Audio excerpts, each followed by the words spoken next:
Hi, everybody. In this episode, I'm here with Sergey Nazarov, co-founder of Chainlink, to explore how blockchain technology and verifiable organizational identities are reshaping the foundations of digital trust.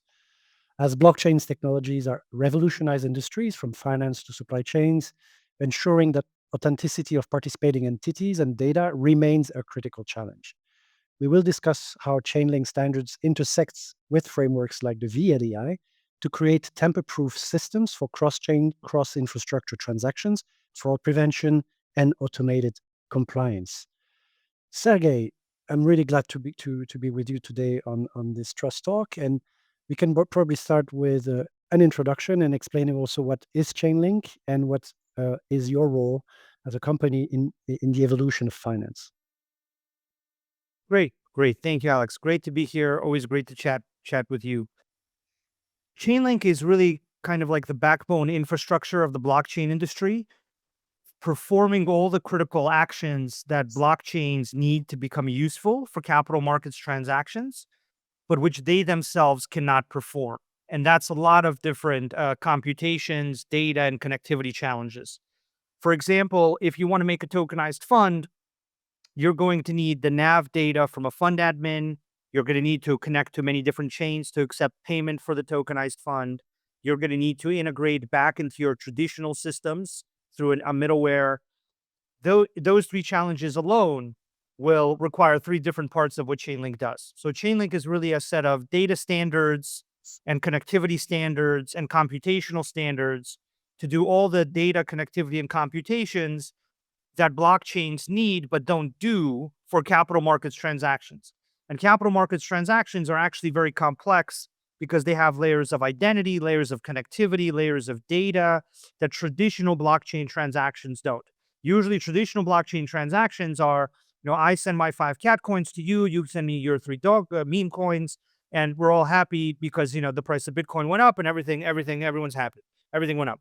Um, in the capital markets, however, there's all these accounting requirements, there are identity requirements, there are data valuation requirements that all have to meet a stringent regulatory standard.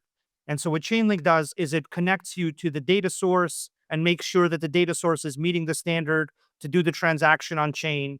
It connects you to other chains. It connects you to systems like Swift and for Swift messages to be used in your blockchain implementation. And it also now is going to connect you to the vLEI and allow your level of identity, which is the most widely used, most well-regarded level of identity in the capital markets, to be used as a part of the transaction. But what Chainlink really provides is this collection of services, infrastructures, protocols that solve all of these problems around data, connectivity, and these additional computations that you need to do these more complex, let's say, next generation smart contract transactions. Excellent. Interestingly, at GLEIF, we also very founder of interoperability. We try to make sure that the legal entity identifier, for example, is mapping with other identifiers like the BIC that is used on the Swift network. And because obviously systems needs to talk to one another and siloed system with different types of identities needs to connect. And we see the LEI as kind of a connector of identifiers, not only with BIC, but also with other identifiers like the ISIN, the instrument identifier, and so on and so forth. So uh, trying to bring that identifier through the vLEI on blockchain and create this portable identity and portable credential system across chain, I think makes a lot of sense. And we really glad to work with you. We recently worked on a joint report explaining the challenge of identity and the challenge of compliance on public chains, and how solutions like yours and our standards and protocols can help solve that. Uh, how, in your view, can you explain to our audience how can blockchain and identity standards enable institutions to strengthen compliance while reducing operational costs on infrastructures like blockchains, but also traditional infrastructures?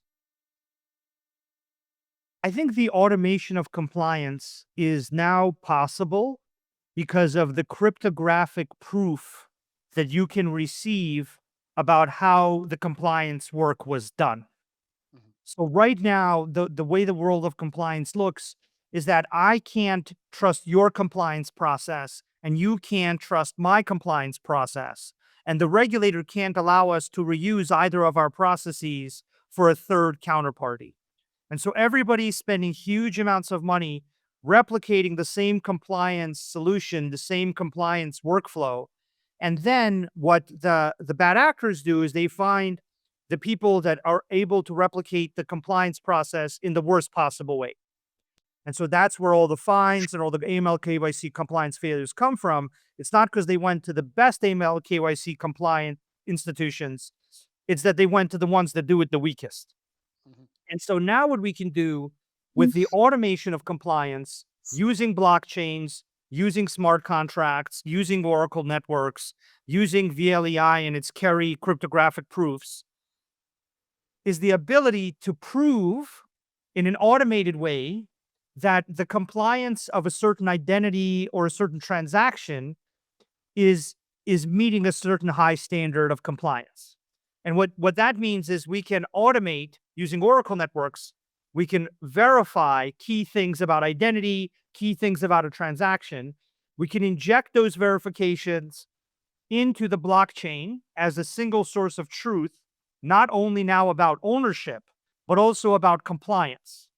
And ownership and compliance actually go very well together, because for you to transfer ownership, for you to engage in using your ownership to put your assets in a collateral management relationship or in a trading relationship, you need compliance.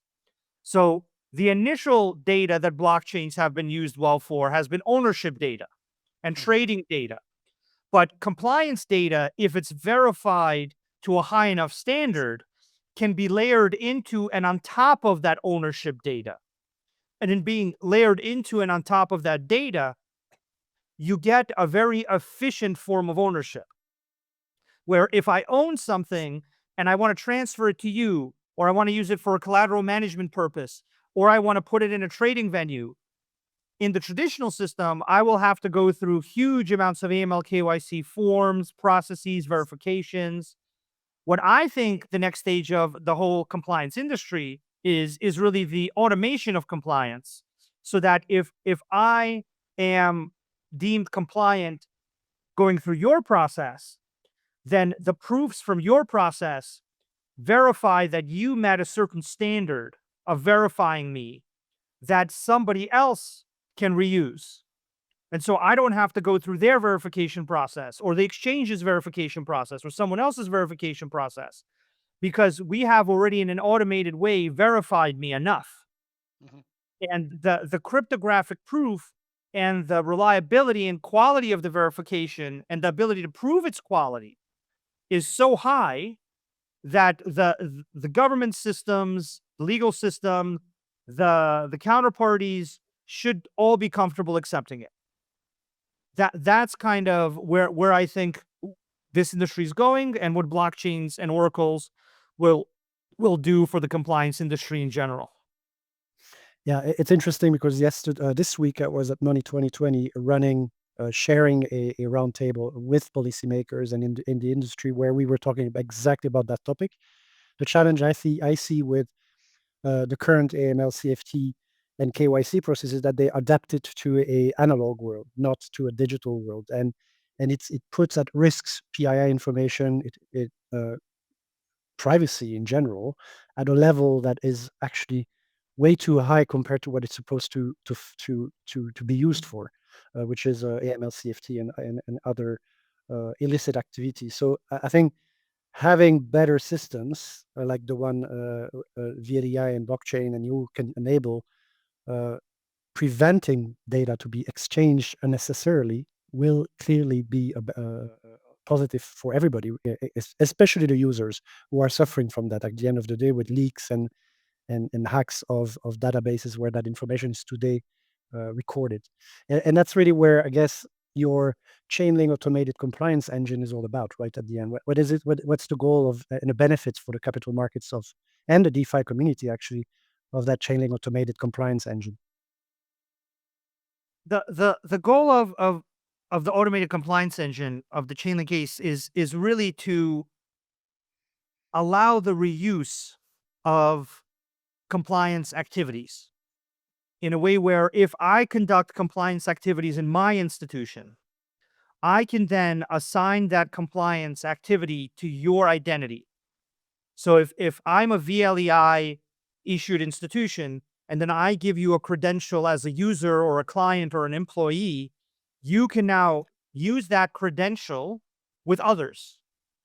You don't necessarily have to go through 5 more verification processes with 5 other counterparties in order to do a transaction.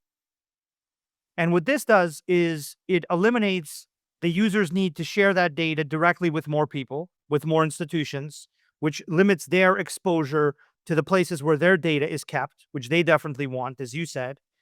It lowers the compliance cost and the compliance burden of various institutions as a whole, and it allows the creation of technical standards for compliance instead of vague legal standards. You and me, when we've talked before about various standards, payment standards, messaging standards, now compliance standards, identity standards, I think we talk about ourselves as standards geeks. Mhm. And I think you and me and a few other people in the financial markets, the financial infrastructure community, really do see standards as the thing that allows financial markets globally to operate. And there really is no clear standard for how to define compliance in a technical way right now. Mhm. There are a few different standards for how to define the requirements of data. There are some identity standards, vLEI and LEI being the leading one of which. There are a number of other standards for messages like Swift that are very widely used. But compliance doesn't have a strong technical standard. It has a lot of legal standards that vary by country and are often very vague, which is why many of the institutions are so unable to comply with them. So really what we see is that the automated compliance engine is a set of standards that are technical, and they technically guarantee you that your compliance will work in line with the requirements of your counterparties and various legal processes and regulators. And the whole compliance process really, if you can boil it down to certain computations and verifications, and you can then prove that you did those correctly, is not something that everyone needs to redo 50 times. Mhm. It can be done once in the institution that you have an account for, that you enter the financial ecosystem through, and you don't need to onboard to 15 other institutions. You should be able to, from your institution, deal with the 15 other institutions, because your institution can prove to those institutions that you have met their burden of compliance in addition to the burden of compliance of your initial institution where you're a client. This is a massive unlock for the compliance industry. I think it's also a huge feature for digital assets. So my view is that digital assets will really succeed and will get into the hundreds of trillions when having a digital asset version of something like a tokenized equity or a tokenized commodity or a tokenized fund is actually better than having the TradFi version of that same thing. And there's a lot of things about 24/7, 365 markets, atomic settlement, a whole bunch of great capabilities that blockchains make possible, where the digital asset version of an equity, a commodity, a fund are superior.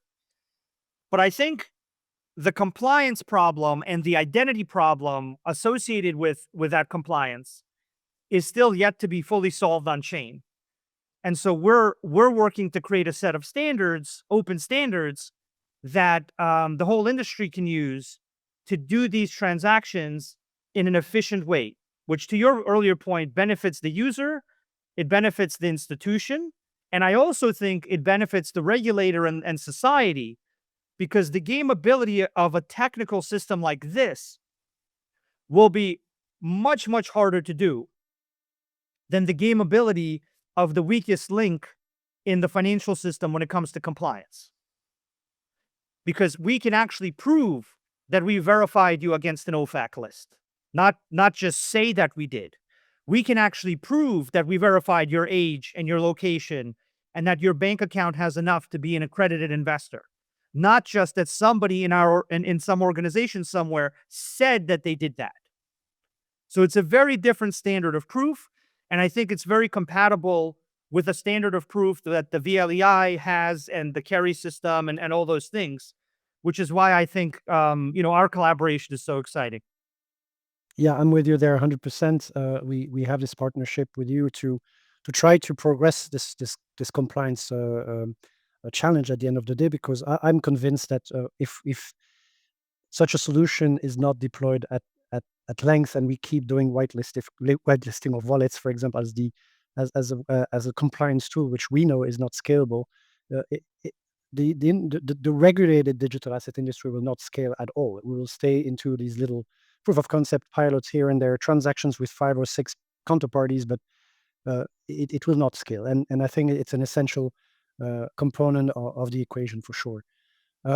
So I just shared my reason why I wanted absolutely to work with you guys who are building cross-chain standards and cross-chain portability capabilities for assets, for data.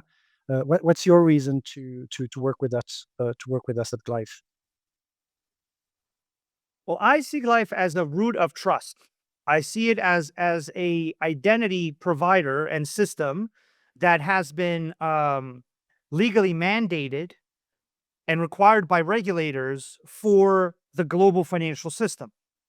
And now I see it continuing to expand beyond that institutional level down to the level of employees and users. So I see it expanding, but really it's a root of trust, right? You need something that fundamentally attests to the accuracy of someone's identity in order to include them in a transaction.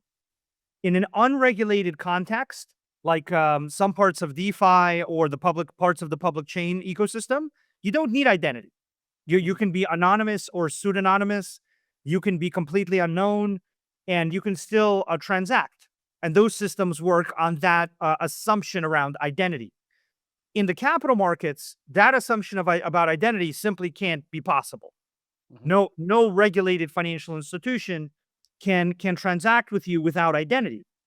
And so then the question becomes, how does identity work in this blockchain-based, digital asset-powered Web3 global financial system? And there's really 2 answers to that question. One answer is we do it off-chain completely. We have a parallel system and a parallel flow and a parallel process, and that parallel flow and process has all of its limitations and all of its kind of problems that it has. And it's a flow and it's an out-of-band process that grew on top of the current traditional financial systems, settlement practices, and other transactional practices. That's option number 1.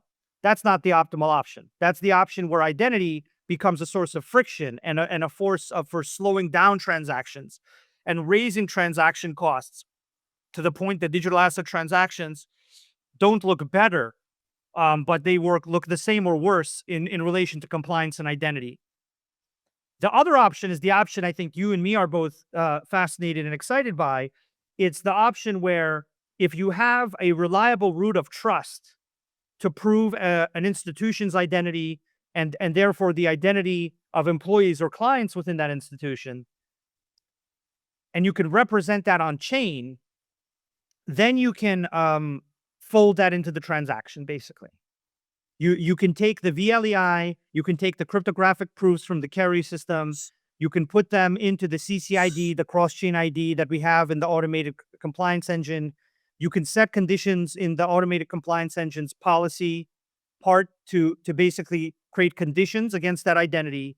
And those conditions can actually automate away a huge amount of risk. So for example, you could say that this identity from my institution is able to trade or interact from my institution's wallet with these 500 other institutions. And it's allowed to do trades or be part of these pools. And it's allowed to buy or, these 50 different tokenized funds from this institution and these 20 tokenized funds from that institution. And now you create a kind of on-chain catalog where the second somebody gets into the blockchain ecosystem, their identities verified through essentially the vLEI system back to it being as the root of trust. I mean, it's verified by the institution, but the root of trust goes back to the vLEI. And now this person can have a huge universe of global financial products that they can interact with immediately. And that's only possible if you can verify their identity. And you need a root of trust that says this person is this person, or this institution is this institution. And that's the amazing and unique thing that I think the vLEI provides.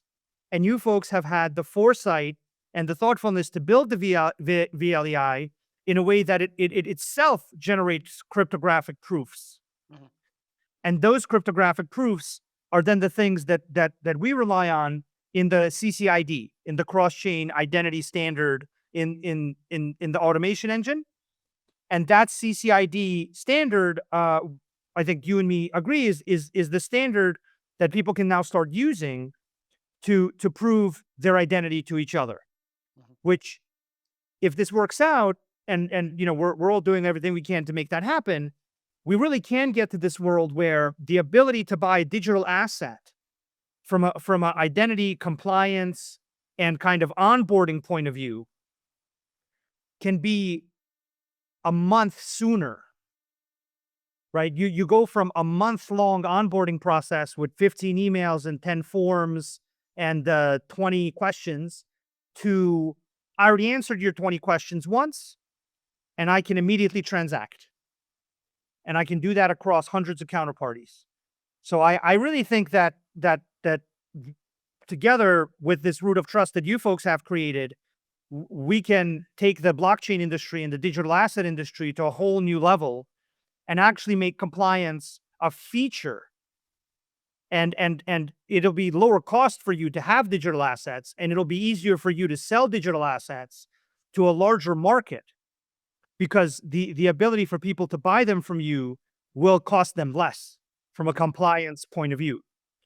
So it's hugely beneficial to have that highly reliable root of trust. So thank you for making it. Yes, and to our audience who would not know why GLEIF is a good and strong root of trust, as mentioned earlier, we have been created by regulators, and LEI is mandatory in many capital market regulations, and we are still overseen by 70 regulators from 50 countries. So it ensures that the system remains a public good, a digital public good, which is important, and is leveraged like internet is leveraged for doing so many things. In this case, in the world of organizational identity, and with the vLEI down to the staff and the users or clients of an entity. So it's quite a strong. That's the reason why I joined GLEIF, to be honest, mostly because I do see that as a very, very strong enabler for the future of compliance. And on the topic of interoperability and blockchain, one other feature of Chainlink is, of course, to enable this cross-chain interoperability. We've discussed a little bit about that before, but I think it's critical to our conversations here. This cross-chain and actually traditional to chain interoperability that you're enabling. How important is that for capital markets in the blockchain industry, in your view? Yeah, you're right that it's absolutely critical. And this is really why sometimes it's a little bit more complex to understand Chainlink, is because Chainlink has become a platform. It has become a collection of key capabilities, data capabilities, connectivity capabilities, computational capabilities. The interoperability that you're describing does fall into these two buckets of traditional system interoperability with blockchains, and then interoperability across chains.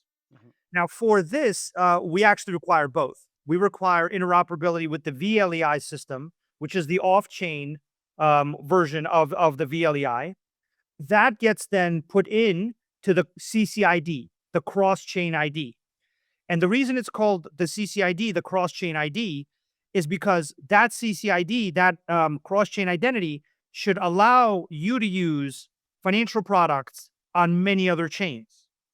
Because the financial products issued on other chains will not inherently know what's going on in your chain or where the CCIP was issued.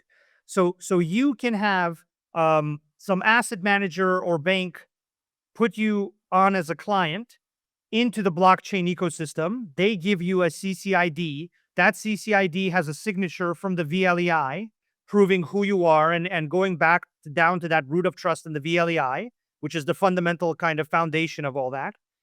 And then that CCID can allow you to transact across hundreds of other chains. That's really important because the assets that you want to buy will likely not be on the chain where you initially began your entry into the blockchain ecosystem, because every bank asset manager will have their own chain. They'll have actually many different products on other chains, other public chains. They'll have different products on different chains.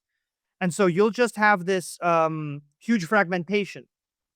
And for your for your on-chain identity in the blockchain world, for your CCID to have value for you, you actually need it connected to all of these places where you can use it to buy something. And so that's really where interoperability comes in here.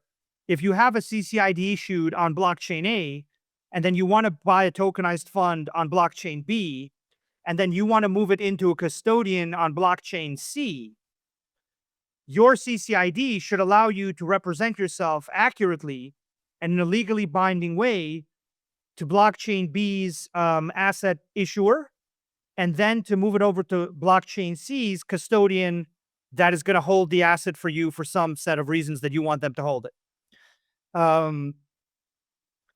So you really can't have a successful system like this for identity without cross-chain interoperability.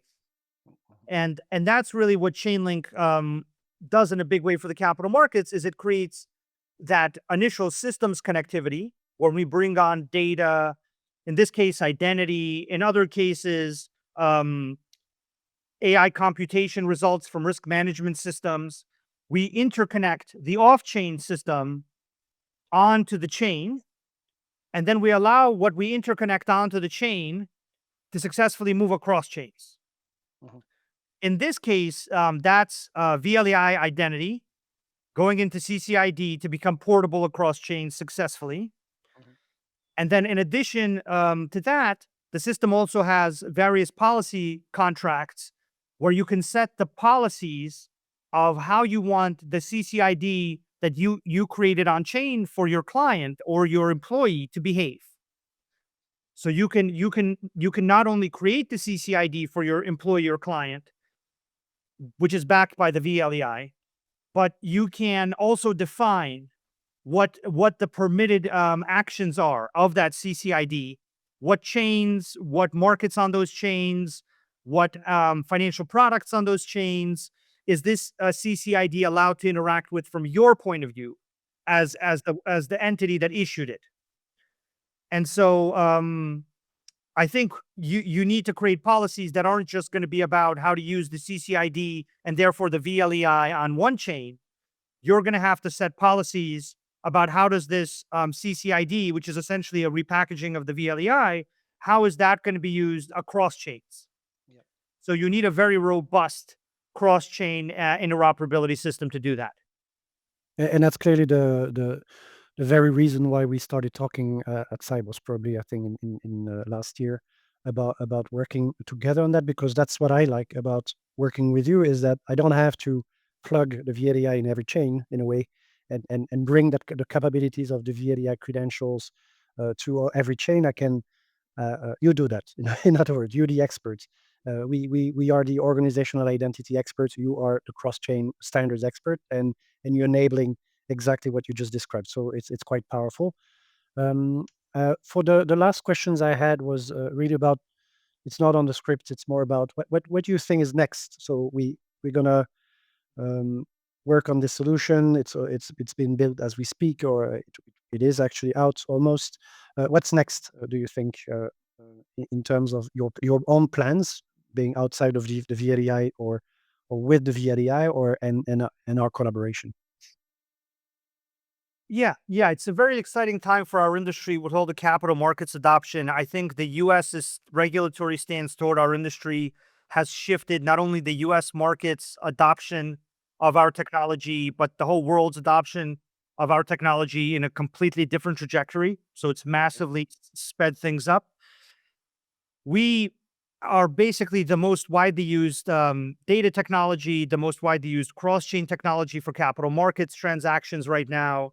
We're the most widely used technology for many different parts of the blockchain transaction in capital markets.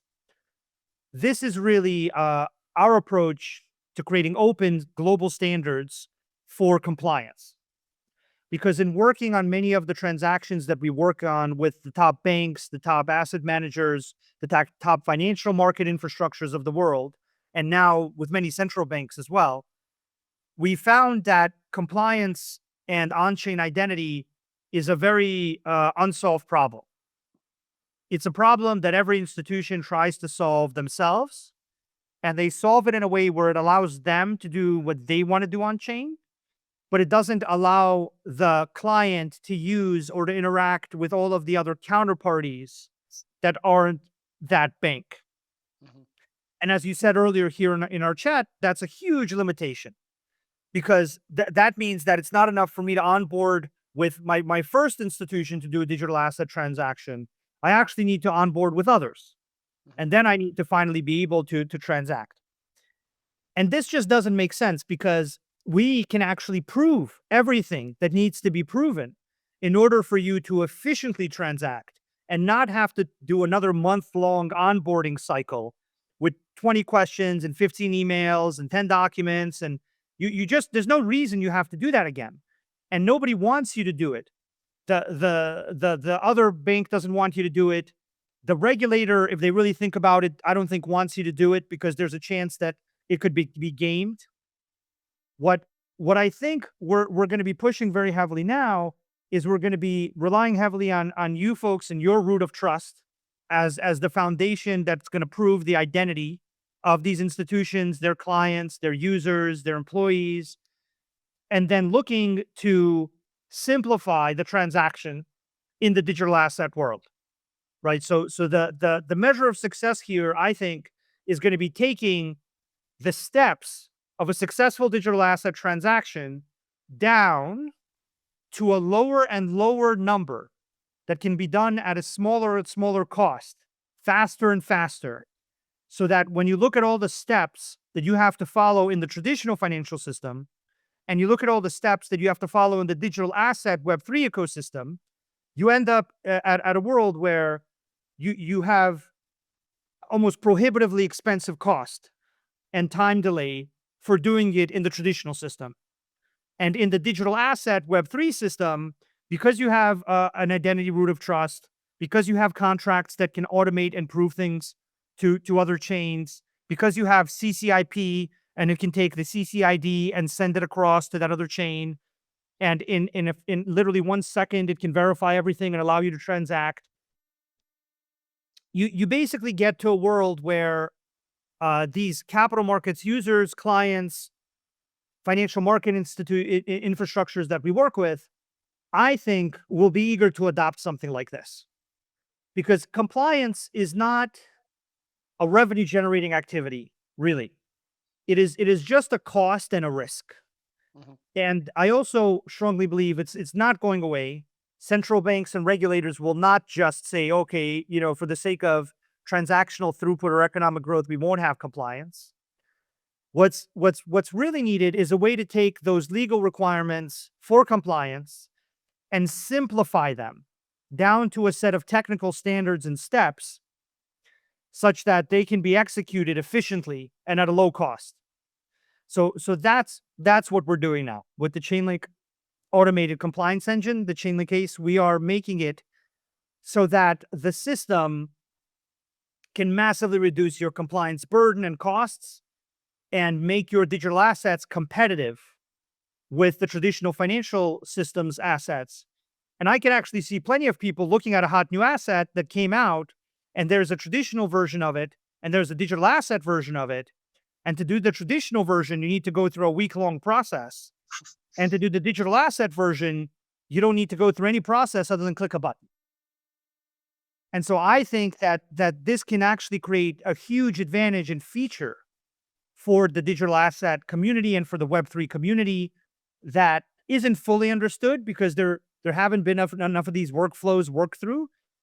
But we at Chainlink Labs and the Chainlink community, being the most widely used set of technologies in the capital markets for data, cross-chain, all of these problems, we have had, I think, the experience as a community together with you and other great experts to really solve this problem. And so I'm very excited about solving it.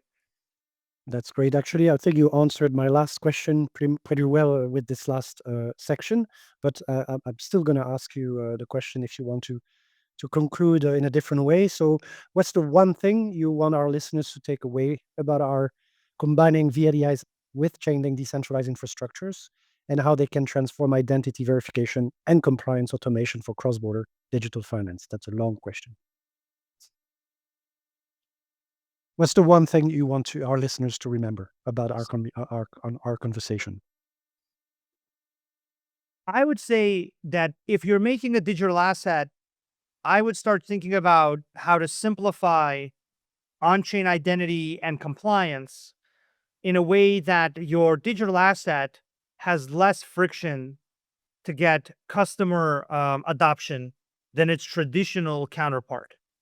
So is there a way for you as an issuer or creator of digital assets to find a way to simplify the onboarding flow, to simplify the identity verification flow, to simplify the accredited investor check, to simplify the AML KYC check, to simplify the OFAC check? How do you simplify these checks and streamline the process of onboarding users into your ecosystem, into you as an institution, so that your clients can spend less time on compliance and more time on interacting with your digital assets and benefiting from them? So this is the thought process if I would go through if I was a product manager at a digital asset issuer or an institution, is that blockchains and Oracle networks and smart contracts will not just simplify ownership transfer or 24/7, 365 trading and atomic settlement. They will also simplify compliance. And what is your plan to simplify compliance in a scalable way? And what are the ways to do that?